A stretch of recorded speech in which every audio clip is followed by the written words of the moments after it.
धर्म is not religion. धर्म religion नहीं है। Doctor, engineer, scientist, lawyer, accountant, ये सभी हाईली क्वालिफाइड प्रोफेशनल बने कैसे? तो वहां पे एक कॉन्ट्रडिक्शन होता है कि भाई सनातन धर्म के मूल वैल्यूज में से एक है अहिंसा, और आप यहाँ पे भगवान श्री कृष्ण होकर के आप हिंसा करने के लिए प्रेरित कर रहे हैं अर्जुन को। आप ऐसा समझें कि एक 16 लेन या 12 लेन बड़ा सा हाईवे है, तो वो हुआ सनातन धर्म, और आपकी अपनी लेन वो हुआ स्वधर्म। नमस्कार, एपिसोड 21 में आप सभी का स्वागत है। 20वें एपिसोड में हम सब ने जाना कि धर्म इज नॉट रिलीजन। धर्म रिलीजन नहीं है, और वो क्यों नहीं है, धर्म रिलीजन क्यों नहीं है। ये सारी बातें जानने के बाद एक सवाल तुरंत में उठता है, और लोगों ने ये पूछा भी कि भाई डूज एंड डोंट्स तो सनातन धर्म में भी है। जी हाँ, हैं, बिल्कुल हैं, मैं इससे बिल्कुल इनकार नहीं करता, लेकिन dos and don'ts are a very important preliminary step in Sanatan Dharma. Irreplaceable yet preliminary, मतलब घर बनाने से पहले गड्ढे खोदना नींव का एक वेरी इंपॉर्टेंट और प्रिलिमिनरी स्टेप है। लेकिन क्या सिर्फ गड्ढा खोद देने से घर बन जाएगा? नहीं। Doctor, engineer, scientist, lawyer, accountant, ये सभी हाईली क्वालिफाइड प्रोफेशनल बने कैसे? पहले तो उन्होंने एलकेजी में जाके एबीसीडी सीखा ना। A B C D is an irreplaceable foundational step. उसके बाद सालों की पढ़ाई लगेगी। लेकिन क्या एबीसीडी पढ़े बिना सालों की पढ़ाई? बिल्कुल नहीं। लेकिन क्या एबीसीडी पढ़ करके, सिर्फ एबीसीडी पढ़ करके कोई डॉक्टर, इंजीनियर, साइंटिस्ट, लॉयर या अकाउंटेंट बन सकता है? बिल्कुल नहीं। तो यम नियम यानी कि डोंट्स एंड डूज सनातन धर्म के एलकेजी यानी कि इररिप्लेसेबल फाउंडेशनल स्टेप्स हैं। दे डोंट डिफाइन सनातन धर्म। Religion on the other hand is completely restricted to codify do's and don'ts। अगला विरोधाभास जो इस चर्चा में आता है, जिसे हमने अर्जुन के मोह के रूप में भी डिस्कस किया था, कि जब अर्जुन भगवान श्री कृष्ण से कहते हैं कि इससे अच्छा मैं अपने घर के परिवार के लोगों को मार करके ये जीतने से अच्छा, ये रक्त रंजित विक्ट्री, ये रक्त रंजित जीत लेकर के भी मैं क्या करूंगा अपने घर परिवार वालों को मार के, इससे अच्छा तो मैं संन्यास ले लूं या भिक्षा मांग करके अपना जीवन व्यतीत करूं। तो भगवान श्री कृष्ण ने उनको उनके स्वधर्म की याद दिलाई।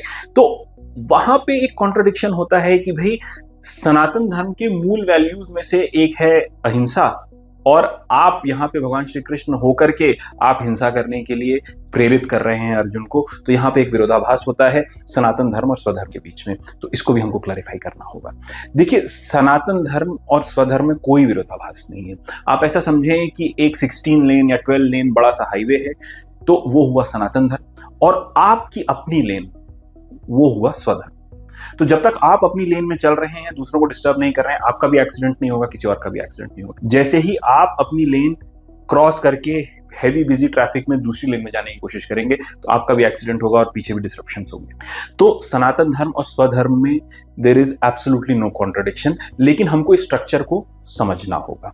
कुछ ऐसे समझते हैं कि अगर आपने मन बना लिया कि मुझे घर बनाना है, और एकदम शुरू से बनाना है, मतलब ईंटें भी मैं ही बनवाऊंगा, इतना परफेक्शन चाहिए मुझे, तो ईंटें बनने के लिए क्या चाहिए? You need clayey soil. Clayey soil जहां पे है, वो क्लेई सॉइल कुछ भी कर सकती है, वो कुछ भी बन सकती है। तो लेकिन आपने उसको उठा करके उसमें पानी मिलाया, उसको गूथा, और फिर उसको एक स्पेसिफिक शेप दिया, और उसके बाद उसको भट्टी में एक स्पेसिफिक टाइम ड्यूरेशन तक रखा, फिर उसको निकाला, फिर उसको बाहर सूखने के लिए रखा। तो एक पूरी प्रक्रिया आपने क्लेई सॉइल से ब्रिक बनाने के लिए की, जिससे एक बहुत ही शानदार क्वालिटी की एक इंडिविजुअल ब्रिक यानी कि ईंट आपने तैयार कर दी। अब इस तरह की कई सारी ईंटें तैयार हो गई। तो से फॉर एग्जांपल, अगर आपको घर बनाने के लिए 10,000 ईंटें लगने वाली थी, तो इस तरह की 10,000 ईंटें आपने तैयार कर ली। पर क्या अब ये 10,000 ईंटें तैयार हो जाने से घर बन जाएगा? बिल्कुल नहीं। घर बनने के लिए तो जो आर्किटेक्चरल ब्लूप्रिंट है आपका, जो आपके आर्किटेक्ट ने आपको बना के दिया है, उसको step by step over a period of years follow करना पड़ेगा, तब जाकर के आपका घर बनेगा। अब यहाँ पे वो नियम नहीं लागू होते जो ब्रिक को बनाने के लिए लागू किए गए थे, यानी कि क्लेई सॉइल को एकत्र करना, उसमें पानी डालना, फिर उसको ईंटे के साँचे में ढालना, फिर उसको क्लिन में यानी कि भट्टे में डालना और बनाना। यहाँ पे अलग नियम लागू होंगे। यहाँ पे एडजस्ट करना पड़ेगा, एक ईंटे के ऊपर दूसरा ईंटा जाएगा, दूसरे के ऊपर तीसरा जाएगा, और भाई एडजस्ट करके ईंटें नहीं रखे गए तो फिर घर कभी नहीं बनेगा। तो ईंट बनने के लिए जो प्रक्रिया लाई गई वो स्वधर्म है, और फिर उस स्वधर्म से हाई क्वालिटी ईंटें जो इकट्ठा हुई, और उनको जब एक आर्किटेक्ट द्वारा दिए गए प्लान के तहत प्रॉपरली लेआउट किया गया, उस ब्लूप्रिंट पे रखा गया, तो सनातन धर्म क्रिएट हुआ। Then you see the structure of society happening. इसको और अच्छे से समझते हैं कि स्वधर्म किस तरह से अलग भी हो सकता है, या स्वधर्म और सनातन धर्म में रहते हुए स्वधर्म क्या है। एक बच्चा है जो आप फर्ज करिए 7-8 साल का है, हर तरह की स्पोर्ट्स में अच्छा है, वो क्रिकेट खेलता है तो भी अच्छा है, वो फुटबॉल खेलता है तो भी अच्छा है, टेनिस खेलता है तो भी अच्छा है, बैडमिंटन खेलता है तो भी अच्छा है। लेकिन अब वक्त आ गया है कि पेरेंट्स एक डिसीजन ले, बच्चा भी एक डिसीजन ले कि भाई अगर मुझे स्पोर्ट्स को प्रोफेशनली परस्यू करना है तो कोई एक प्रकार का स्पोर्ट्स मैं चूज करूंगा। तो उसने चूज किया क्रिकेट। क्रिकेट में भी जाकर के उसने ट्राई किया और फिर उसने रियलाइज किया कि यार सबसे अच्छा मुझे मेरा टैलेंट निखर के आता है वो है बैटिंग।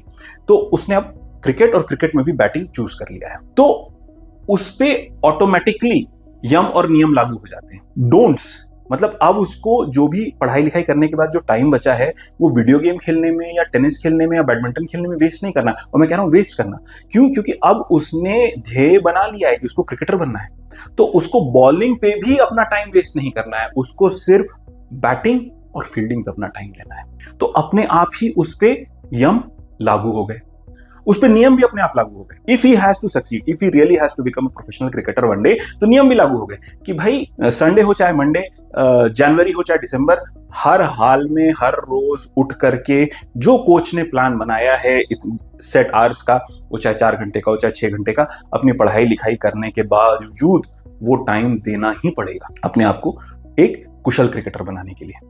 उस पे खान पान के भी नियम लागू हो जाएंगे। He cannot become overweight, he cannot consume soda and sugar। तो उसको एक specific high calorie, high protein, low carb diet खानी ही पड़ेगी।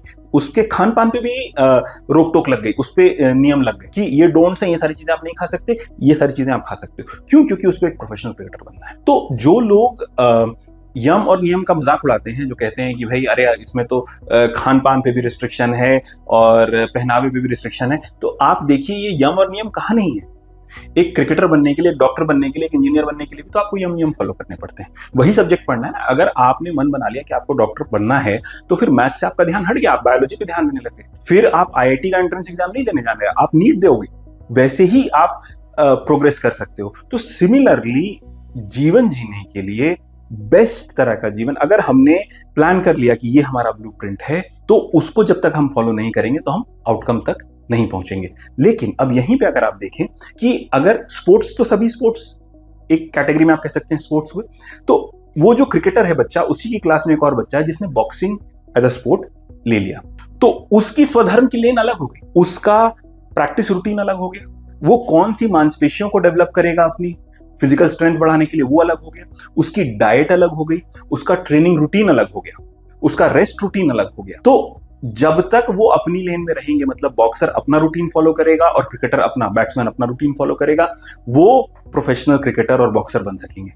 लेकिन बॉक्सर अगर क्रिकेटर के रूटीन को कॉपी करने की कोशिश करेगा और क्रिकेटर अगर बॉक्सर के रूटीन को कॉपी करने की कोशिश करेगा, तो दोनों कुछ नहीं बनने वाले। तो आई होप मैंने एम्पली क्लैरिफाई कर दिया है कि स्वधर्म वो लेन है जो आपके इंक्लिनेशंस, आपके प्रोक्लिविटीज, आपके डिजायर्स, आपके एम्बिशंस के हिसाब से आपको अपने डेस्टिनेशन तक पहुंचाती है, मेन हाईवे ऑफ सनातन धर्म में रहते। पर अब अगला सवाल ऑटोमेटिकली ये आता है कि भाई सनातन धर्म तो आप रिलेटिवली, हालांकि हमने उसकी एक वर्किंग डेफिनेशन, मतलब एक कंटेम्प्रेरी कंटेक्चुअल डेफिनेशन पिछले एपिसोड में दी थी कि भाई सनातन धर्म is not a noun, it is a verb. और जब वो वर्ब है तो वो क्या है कि it is the best possible action done by the best possible person with the best possible intention for the best possible outcome in that condition for yourself and others. मतलब सही ध्येय, सही उद्देश्य के साथ किया गया सही कर्म उस स्थिति में सही दक्षता के साथ, जिससे आपका और सारे समाज का इन जनरल बेस्ट बेनिफिट या फायदा होता। और जब ये सनातन धर्म है और हम इसे अहिंसा, अस्तेय, अपरिग्रह, शौच, दान, धर्म, दया, इन सब मूल्यों से रिलेटिवली क्लियरली डिफाइन कर सकते हैं, तो फिर स्वधर्म क्या हो? क्या हम उतनी ही क्लैरिटी के धर्म को डिफाइन कर रहे हैं? क्या उतनी ही क्लैरिटी के साथ स्वधर्म को डिफाइन किया जा सकता है? मतलब ये करना बहुत आवश्यक है, क्योंकि कोई कहेगा कि यार चोरी करना ही मेरा स्वधर्म है, खून करना ही मेरा स्वधर्म है। नहीं, ऐसा नहीं है। स्वधर्म की भी बहुत अच्छी क्रिस्टल क्लियर डेफिनेशन है, जो वर्ण और आश्रम बेस्ड अंडरस्टैंडिंग से आती है। वर्ण अब आप कहेंगे कि अरे आप ये किस तरह के टैबू टॉपिक में घुस रहे हैं, ये तो कास्ट सिस्टम है। नहीं, वर्ण इज नॉट कास्ट सिस्टम। और आप हम तो किसी भी चीज को टैबू नहीं मानते। जब हम ईश्वर पे सवाल उठने और उठाने से नहीं कतराते, तो कोई भी चीज is not off limit. No topic is off limit for you and me. हम तो हर चीज को समझने जाएंगे और समझेंगे, भले समाज उसको कितना भी टैबू करने की कोशिश कर रहा हो, of the table of debate ले जाने की कोशिश कर रहा हो, हम इसकी चर्चा अवश्य करेंगे।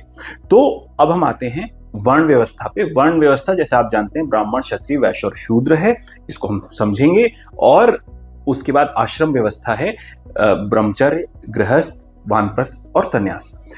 इसके कॉम्बिनेशन से और फिर इसमें स्वभाव भी आता है। स्वभाव में फिर 3 गुण आते हैं, यानी कि सत्व, रजस और तमस, जो आपने पिछले एपिसोड्स में देखा है। और उनको भी मैंने उन गुणों का भी इंटरेक्शन आपकी कोर बिलीफ से कैसे होता है, फिर आप कैसे बिहेव करेंगे, ये हमने उसके भी पहले के एपिसोड्स में किया है। So now I hope you are getting the entire picture, क्यों हर एक एपिसोड इंपॉर्टेंट है। अगेन मैं आपसे रिक्वेस्ट करूंगा कि अगर आपने पीछे के एपिसोड्स नहीं देखे हैं तो प्लीज सिलसिलेवार तरीके से देखते आएंगे, तो आपको मैक्सिमम बेनिफिट मिलेगा इस अंडरस्टैंडिंग का। तो आगे चलते हम चर्चा करेंगे किस प्रकार से स्वधर्म को डिफाइन किया जा सकता है, बहुत क्लैरिटी के साथ, जिस तरह से सनातन धर्म को डिफाइन किया जा सकता है। But it is not simple, it is a complex interplay of multiple factors. तो पहले हम फैक्टर्स को समझेंगे और फिर उनके कॉम्प्लेक्स इंटरप्ले को समझेंगे, और उसके बाद कुछ मोस्ट कंट्रोवर्शियल हिस्टोरिकल जो डेटा पॉइंट्स हैं, यानी कि जो घटनाएं हैं, उनको हम इस अंडरस्टैंडिंग के साथ एनालाइज करेंगे। धन्यवाद।